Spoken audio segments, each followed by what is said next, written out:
E é com esta notícia de última hora que avanço para o início de conversa com a Cecília Meirelles e com o Miguel Prata Roque. Miguel, para um relatório que mostra que, de facto, não houve grande segurança, grande confirmação sobre as normas de segurança, não houve grande exigência. Teresa, eu só vou ter que ter alguma cautela relativamente a este caso pela seguinte circunstância. É que estes factos vão depois gerar, eventualmente, responsabilidade criminal e, eventualmente, também responsabilidade civil de pessoas coletivas públicas envolvidas e até, eventualmente, uma empresa privada. E eu não queria, obviamente, estar a contribuir para estar aqui em público a sentenciar este ou aquele. Mas, do ponto de vista da boa gestão pública, é normal, e eu acho que não é nem de esquerda nem de direita, gerir bem os recursos públicos. E concorda com Carlos Moedas que não é uma questão política? Terei que aguardar o relatório final daqui a 11 meses para perceber, no fundo, quais foram os mecanismos de fiscalização da parte do concedente, ou seja, da Câmara Municipal de Lisboa, para perceber se há ou não responsabilidade política. Mas o que eu gostava de dizer é, gerir bem recursos públicos não é de esquerda nem de direita e, por vezes, é necessário recorrer a técnicos externos, quando, por exemplo, a administração pública não tem esses mesmos técnicos. Este relatório preliminar, aquilo que está a dizer é, há partes daquele mecanismo, designadamente a pinha, já conhecíamos o trambolho, agora passámos a conhecer a pinha, porque parece que há um mecanismo dentro do trambolho que permite a prisão desse mesmo cabo, mas parece que esse mecanismo era fabricado pelos próprios técnicos da Carris e que, em momento em que eu não percebi bem se é 2022, se é depois disso, a responsabilidade pela construção desse mesmo mecanismo passa a ser da empresa privada que faz a prestação desses mesmos serviços. Aquilo que eu também gostava de dizer a este propósito é o seguinte, é quando uma entidade pública, seja o Estado, seja um município, decide permitir que uma empresa privada exerça determinada função porque não está em condições de a prestar, tem também que velar pela execução do contrato. E parece que o que resulta aqui do relatório é, há especificações técnicas, por exemplo, quando se faz um contrato, quando se abre um concurso público, há um caderno de encargos. Nesse caderno de encargos são feitas especificações técnicas. Diz-se, este cabo tem que ter estas características. E parte-se do pressuposto que esse cabo tem essas características. Mas alguém tem que lá ir ver. Mas alguém tem que fazer a verificação. E há um gestor de execução do contrato que tem por função, a Carris teve que ter alguém que é responsável pela gestão da execução do contrato, que faz a fiscalização do cumprimento ou do incumprimento do contrato. E, portanto, eu não quero pronunciar-me precisamente por isso, porque eu não faço ideia como é que a Carris se estrutura relativamente à execução desse mesmo contrato e também não faço ideia, agora, de uma coisa faço ideia, porque o relatório diz, e há notícias nesse sentido, que os trabalhadores várias vezes alertaram para a circunstância de este novo cabo parece que tinha 4,5 metros a mais do que aquilo que era suposto e foi preciso ser cortado. Parece que esse cabo era mais flexível do que o cabo anteriormente utilizado, porque um tinha alma de aço e outro tem alma apenas de fibra, sendo, portanto, eventualmente mais frágil. Mas este relatório preliminar também não diz que foi essas novas características do cabo que originaram o acidente. Mas diz uma coisa, e toda a gente percebe, que é o travão de emergência não foi testado com este cabo. Certo, desde 1912, segundo creio. Cecília, como é que... Bom, eu obviamente, vou ser um bocadinho... Deixa-me só aqui fazer um reparo. As pessoas estão a ver passar aquele relatório, o relatório é enorme. Obviamente nós fizemos um primeiro resumo para dar a notícia de última hora, daremos detalhes mais à frente. Bom, boa tarde. Antes de mais, eu também, salvaguardando o facto de que eu não li o relatório ao detalhe, por tal ser manifestamente e fisicamente impossível, eu vou ser um bocadinho mais contundente que o Miguel Prata Roque, tirando aqui algumas conclusões, mas que eu acho que também não responsabilizarão nenhuma entidade pública, mas que têm a ver precisamente com responsabilidade. Primeiro, nós estamos ainda a falar de um relatório preliminar, o próprio relatório diz nada disto pode ser considerado como final. Eu sou daquelas pessoas que não aceita precipitações e julgamentos na praça pública, mas por isso mesmo é que eu acho que tem que haver conclusões rapidamente. Nós já esperamos 1 mês e meio, eu acho que não era demais esperar um relatório com um bocadinho mais de conclusões. Nós não podemos ser um país em que eternamente se suspeita de tudo, estamos sempre a julgar toda a gente na praça pública e depois as coisas andam anos e anos e anos sem haver conclusões, até porque o prazo para haver uma conclusão final é 1 ano. Acho que é demais. Acho que é bom que as pessoas percebam que os organismos de fiscalização têm que ser respeitados e têm que dar ao respeito. E para se darem ao respeito também tem que ter mais. E o prazo de queixa-crime também é de 6 meses. Portanto, as próprias famílias pode, estão interessadas em saber o que fazer. Este é o país em que não há prazos, não é? As investigações duram 1 ano, os inquéritos duram 3 ou 4, isto anda tudo... Não pode ser, não pode ser. As pessoas não podem ser julgadas na praça pública, mas, por outro lado, tem que haver conclusões. Em segundo lugar, em relação... O que é que eu acho que se pode concluir deste relatório? Em relação ao travão, pode-se concluir aquilo que a gente já se sabia, que ele foi acionado e que os guarda-freios fizeram tudo o que podiam fazer e que nada funcionou, porque uma vez tendo o cabo rompido, já não havia maneira, digamos assim, não havia nenhuma daquelas maneiras de travar. E em terceiro lugar, o Presidente Carlos Moedas disse que a responsabilidade era técnica e não política. Eu acho que nós estamos a inverter, com toda a amizade e respeito pelo Presidente Carlos Moedas, mas nós estamos a inverter aqui as coisas. Eu primeiro preciso saber qual é a explicação e depois logo vemos se ela é técnica, se ela é política, se ela é criminal, se ela é o que seja. O que é preciso aqui saber é o problema foi o cabo não cumprir as especificações. Então, se foi, quem é que aceitou um cabo que não cumpria as especificações? E depois há uma cadeia, há de haver um responsável pelo contrato, há de haver um responsável pelo contrato, há de haver uma administração em cima disso e há de haver quem escolheu a administração. Mas nós estarmos aqui no vazio é exatamente isto que eu esperava ver apurado. E que esperava ver apurado com nomes, mas é isto. O que nós temos é Carlos Moedas dizer que isto não é político e a administração da Carris a dizer isso foi da administração anterior. Mas eu desculpe dizer isto com esta crueza, mas se algum de nós tivesse alguém familiar naquele carro, estava agora importado em saber se era político ou se era técnico, o que eu quero perceber é o que aconteceu, não é para crucificar alguém, é precisamente para que não volte a acontecer, para que as pessoas possam andar em segurança em elevadores. Isso entretanto, é que é o essencial. A circulação é aconselhado que a circulação seja parada. E a que título? E se ela é dos técnicos, se é dos gestores, se é dos políticos? Há muitos graus, há uma cadeia de comando. E eu posso perceber uma relação de causa e efeito na cadeia de comando. Há determinados momentos em que posso dizer a única culpa que esta pessoa tem é que escolheu a pessoa errada. Não podia adivinhar que, por exemplo, vou-lhe dar um exemplo, uma das coisas que eu acho que se percebe daquele relatório é que há coisas registadas nas folhas de manutenção que depois se vai às câmaras de segurança e que não corresponderão. Pronto. É evidente que a administração não tem a obrigação de andar a ver todos os dias as câmaras de segurança de todos, mas há de haver alguém que é suposto fiscalizar a manutenção. Mas também é interessante ver a ligeireza com que estas coisas são... Não é? Que tem a ver com segurança. Não me surpreende, infelizmente não me surpreende particularmente. Mas lá está, eu preferia ver, há de haver um mecanismo de fiscalizar, digamos assim, a fiscalização e a manutenção. É preciso ver como ele funciona. É muito mais... Eu acho que não há discussões... Pode haver discussões teóricas sobre como é que funciona a responsabilidade ou em que caso, por exemplo, é que a Carris pode ser responsabilizada, quer civil, quer criminalmente. Acho isto tudo aceitável. Agora... Eu tenho alguma dificuldade em estar a discutir se as responsabilidades são técnicas ou políticas. Eu acho que o ponto não é esse. São de quem e até onde é que podem ir. Porque é evidente, para mim sempre foi evidente que a única responsabilidade, ainda que remota, que o Presidente da Câmara podia ter, era ter escolhido o Conselho de Administração. É evidente que não pode ter nenhuma outra, a nenhum título. Isto para mim era óbvio, não é? É evidente que não há de ser o Presidente da Câmara que vai andar a fiscalizar os cabos. Isto é evidente. Agora...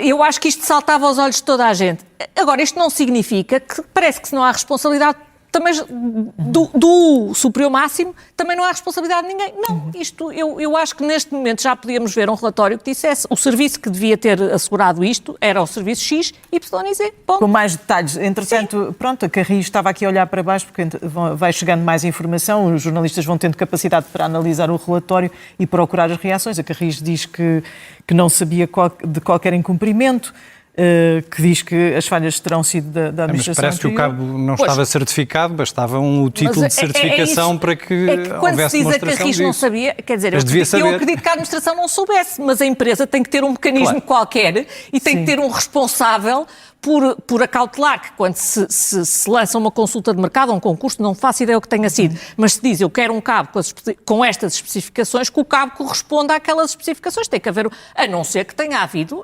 não podemos descartar nada, mas a não ser que tenha havido ali um fornecedor que fez uma fraude, ou que burlou, ou que apresentou... Isso é outra coisa, não é? Isso seria outra coisa, mas quer dizer, estamos todos a falar um bocadinho. Eu acho que neste momento já podemos ter um relatório que tivesse averiguado estas possibilidades todas e que tivesse conclusões que tivesse respondido a essas... porque obviamente depois todas elas podem ser contestadas em tribunal, como é evidente, mas neste momento eu acho que já seria bom estarmos nessa fase. Bem, pelo menos o relatório poderá ser até setembro do próximo ano, vamos ver se será antes. Miguel, avançamos para as presidenciais. António José Seguro tem o apoio do PS, mas fala-se de um PS muito dividido e esta tarde ficámos a saber que também o LIVRE vai ter um candidato. Como é que está a esquerda? Olha... Está animada, não é? Pelo menos... Eu acho que, sinceramente, o PS tem que decidir se quer ou não ser uma força liderante ou se, pelo contrário, quer ir de arrasto relativamente a cada uma das situações. E, portanto, as presidenciais têm uma especificidade face às outras eleições, é que nós estamos, de facto, aqui sim pessoalizamos, não é? Porque é um cargo unipessoal e as características do candidato ou da candidata são relevantes para a decisão que nós tomamos. E há aqui algum paralelismo com a eleição presidencial de 1986, mas ao mesmo tempo há aqui alguns elementos de diferença. O paralelismo com a eleição de 1986 é que temos o mesmo partido a governar as regiões autónomas e a correr o risco de eleger um Presidente da República. Neste momento já o tem, não é? E, portanto, há aqui a teoria dos cestos, que foi apresentada por Mário Soares em 1986, que é a ideia de que é preciso um contrapoder. Um contrapoder que faça precisamente uma verificação, uma fiscalização daquilo que é a atividade daquele partido que está neste momento a exercer poder. E nessa perspectiva há vários candidatos. Há pelo menos 3 que têm essa característica: Gouveia e Melo, André Ventura e António José Seguro. A principal diferença é que nessa eleição de 86 havia um só candidato do centro-direita e havia vários candidatos à esquerda. E Mário Soares ganhou essa eleição porque houve uma luta entre Zenha, Pintacilgo e Mário Soares para que pudessem passar à segunda volta. E depois, na segunda volta, Mário Soares teve a capacidade de federar não só essa esquerda, mas como parte do centro. Neste momento, eu julgo que os candidatos de esquerda não têm, de forma nenhuma, o mesmo peso que tinham Maria de Lourdes Pintacilgo ou que tinham Francisco Salgado Zenha. E, portanto, nesse sentido, António José Seguro tem uma tarefa mais difícil do que, eventualmente, até teve Mário Soares em 1986, caso consiga chegar à segunda volta. Agora, o Partido Socialista teve 23% dos votos nas eleições legislativas de maio. Teve agora 33% dos votos. Se António José Seguro conseguisse manter esse eleitorado do Partido Socialista, passaria à segunda volta. E na segunda volta isso dependeria, obviamente, de qual fosse o seu contendor. Eu não estou muito preocupado com estratégias nesta fase e já vi que há pessoas do CDS, do PSD, que apoiam a candidatura de António José Seguro, como há pessoas do PS que apoiam a candidatura de Marcos Mendes, como há pessoas do PS que apoiam a candidatura de Henrique Gouveia e Melo. Eu estou preocupado, sinceramente, em encontrar um Presidente da República que tenha distanciamento face à atual situação política. Eu, sinceramente, acho que na atual situação política as pessoas pensam mais em estratégia e em tática do que propriamente em decidir o que é melhor para o país ou em fazerem valer a sua posição. E acho que António José Seguro, pelo distanciamento que tem relativamente também ao Partido Socialista, mas que tem relativamente à vida política ativa, é um bom trunfo nesse sentido para o país. Eu acho que essa capacidade de compromisso, que às vezes lhe é censurada, na minha perspectiva, é uma das vantagens dessa candidatura. Cília, as presidenciais, António José Seguro confirmado pelo PS, alguns... Entusiasticamente. Não sei, entusiasticamente? Eu acho que manifestamente não foi entusiasticamente, mas em todo caso é mais do que alguns militantes do Partido Socialista poderiam dizer quando foram candidatos. Pela nomenclatura do PS, se calhar não. Pelos militantes e depois aquela informação de passistas que também seriam apoiantes de António José Seguro. Bom, eu não faço ideia se são ou não. Eu aqui estou particularmente livre porque o meu partido deve ser dos poucos que não tem candidato e que não declarou para já apoio a nenhum candidato e eu, até portanto, o livre isso já faz-me tem sentir candidato. particularmente livre. Porque isso leva-me a um dos problemas que eu vejo nesta campanha. Eu acho que há cada vez mais candidatos e eu, curiosamente, sinto que há cada vez menos escolha, porque precisamente por causa da excessiva partidarização de uma eleição que não deve ser partidária. Porque, para além da questão das pessoas serem importantes, há uma coisa que o Presidente da República é uma figura de união, é o representante, é a primeira figura da nação, é o representante máximo da nação e, portanto, ele é suposto representar mais do que o seu espaço político, ele é suposto ser um representante, lá está, dizia Mário Soares, autor da teoria de que os portugueses não põem todos os ovos no mesmo cesto, dizendo se há um governo de uma cor, a gente escolhe o Presidente da República, que isto é para contrabalançar. Também dizia que era o Presidente de todos os portugueses. E eu acho que esta lógica pode-se chamar sentido de Estado, acho que tem alguma lógica. Acho que não aprecio esta excessiva partidarização e divisão. Agora, esta teoria que eu vi aqui o Miguel Prata Roque dizer, bom, às tantas ficamos com Marcelo Rebelo de Sousa, se essa ideia é fazer um contraponto à atual situação política, às tantas ficamos com Marcelo Rebelo de Sousa, mas se estivéssemos a discutir há 5 anos, aparentemente ele foi presidente do PSD e, portanto, é exatamente do mesmo espaço político. O que eu quero dizer com isto é que é importante que o Presidente da República seja uma personalidade que tenha uma estatura tal que consiga ter distância e independência em relação ao governo atual. Eu acho que condicionar um Presidente da República em função de um governo, sobretudo num tempo em que as coisas, infelizmente, são tão instáveis, acho que não tem Mas os candidatos que nós temos são candidatos que têm esse distanciamento e podem assumir esse papel? Eu acho que todos os candidatos, para dizer a verdade, eu acho que todos os candidatos têm, sem dúvida nenhuma, esse distanciamento. Agora, acho que em muitos casos há uma excessiva partidarização. E depois gostava de dizer uma coisa. Eu acho que posso dizer nós nunca votamos numa segunda volta, salvo erro. Porque, regra geral, as eleições presidenciais têm sido decididas à primeira volta. Salvo erro, foi em 1986 que houve pela última vez uma segunda volta. Aqui tudo indica que poderá haver. E eu acho que isso, de alguma maneira, numa primeira volta, liberta muito o voto. Porque deixa as pessoas absolutamente livres para fazerem as escolhas todas que entenderem. Porque depois, numa segunda volta, aí vão ter de dizer ou sim, ou sopas, ou este, ou aquele. E aí pode haver divisões e eu acho que é interessante percebermos se a divisão vai ser direita ou esquerda, ou vai ser sistema fora do sistema. Mas considera que há maior divisão à esquerda do que à direita? Não, à direita também há muita divisão e à esquerda há muita divisão. Por isso é que eu acho, isto não parecem umas presidenciais, isto quase estou à espera, isto já tem mais, às tantas tem mais candidatos do que as legislativas. Não tem lógica, isto não tem lógica. Eu acho que revela muito da superficialidade, eu acho, do tempo em que vivemos e era como eu lhe dizia, quanto mais candidatos vejo, menos escolha acho que tenho e, portanto, eu sou daquelas portuguesas que vai esperar algum tempo até decidir qual deles, é de votar e é de votar em algum, mas até lá... Miguel, existe este risco, de facto, das pessoas verem tantos candidatos que se afastam, desmarcam destas eleições? Eu acho que pode potenciar na primeira volta uma corrida ao voto ou então desistência de alguns dos candidatos em véspera de eleição e esse é outro fenómeno estratégico que podemos estar a assistir nesta mesma eleição. Veremos... Eu não vejo assim muitos... havia essa tradição, havia momentos... Eu lembro-me de ver... Eu não tenho a certeza que isso... Não tenho a certeza que isso não aconteça.